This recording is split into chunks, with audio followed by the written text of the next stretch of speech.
এই অঙ্ক দেখি। এই অঙ্কের চলক একই কোণটার। এখানে এক্স ওয়াই, এখানে ওয়াই এক্স মানে তো বুঝলামই আগের নিয়মে, ওয়াই এক্স যা এক্স ওয়াই তা। আবার এখানে একটা এক্স ওয়াই, তার মানে এইটা চলক একই। এখন দেখেন এখানে আগে আমরা তো দুইটাকে করলাম, এবার আবার দেওয়া আছে তিনটা শুধু না, এখানে আবার এটা প্লাস, এটা তো প্লাস, এটা আবার মাইনাস। এই ক্ষেত্রে কী করব? যারা আপনারা এইরকম দেখবেন, তার আপনাদের প্রথম কাজ হচ্ছে যে এগুলোর মধ্যে যেগুলো একই চিহ্ন ওগুলো যোগ করে ফেলবেন। 10 আর 10 কত হয়? 20 এক্স ওয়াই। একই চিহ্নগুলো যোগ করলাম, ঠিক আছে? আমরা চাইলে এক লাইনে অঙ্কটা করা যেত, তারা যে না বোঝেন সেটা আমাদের জন্য আরেকটা লাইন বাড়াচ্ছি। এখানে -12, এখানে -12, এখানে নিয়ে আসেন, সমস্যা নেই, পালট করা যায় চিহ্ন সহকারে।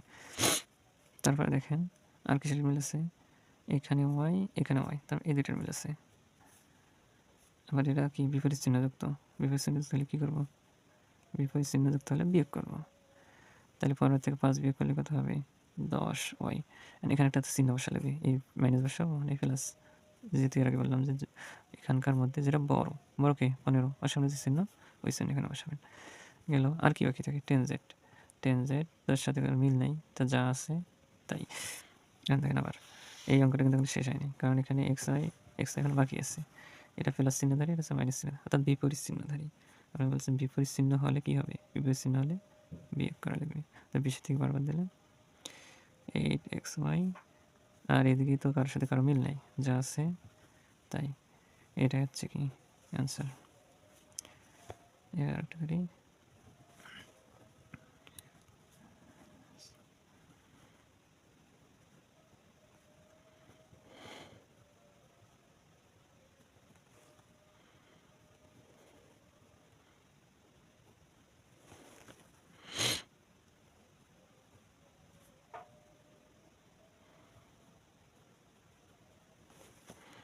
দেখেন চলক আসলে মিল করল, এরা চলক মিল আছে, এদের কি করা যাবে? যোগ বিয়োগ এর মাঝেই করা যাবে। যদি যোগ বিয়োগ করতে চাই, দেখেন এরা আবার কি বিপরীত চিহ্নযুক্ত, এরা প্লাস চিহ্ন ধারী, এটা মাইনাস চিহ্ন ধারী। বিপরীত চিহ্ন হলে কি জানি আমরা? বিয়োগ করা লাগে। তাহলে 2 থেকে 5 বাদ দিলে 5। এখন এখানে কি চিহ্ন প্লাসই থাকবে না মাইনাস হবে? সেটা নির্ভর করবে ওই দুইটার মধ্যে বড়টা যে চিহ্ন, বড়কে এন, এর সামনে কি চিহ্ন? মাইনাস, তাহলে এখানে কি হবে? মাইনাস। তারপর এখানে ওয়াই, এখানে ওয়াই, এখানে ওয়াই আছে মাইনাস চিহ্ন, এখানে আছে 6y আছে, এটাও মাইনাস চিহ্ন। অর্থাৎ দেখেন যদি বলছিলাম যে একই চিহ্ন হলে যোগ করা লাগে, তাহলে একই চিহ্ন ধরি, তাহলে কী করবো? যোগ করবো। 9 আছে কত হয়? 15। এর সামনে কি আছে? মাইনাস, এখানে কি? মাইনাস।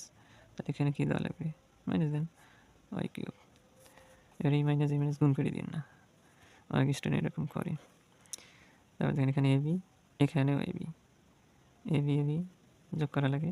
যোগ করলে কী হবে? যোগ কেন করবো? কারণ দুটো একই ধারি, একই চিহ্ন ধারি। তাহলে কী হবে? +7ab।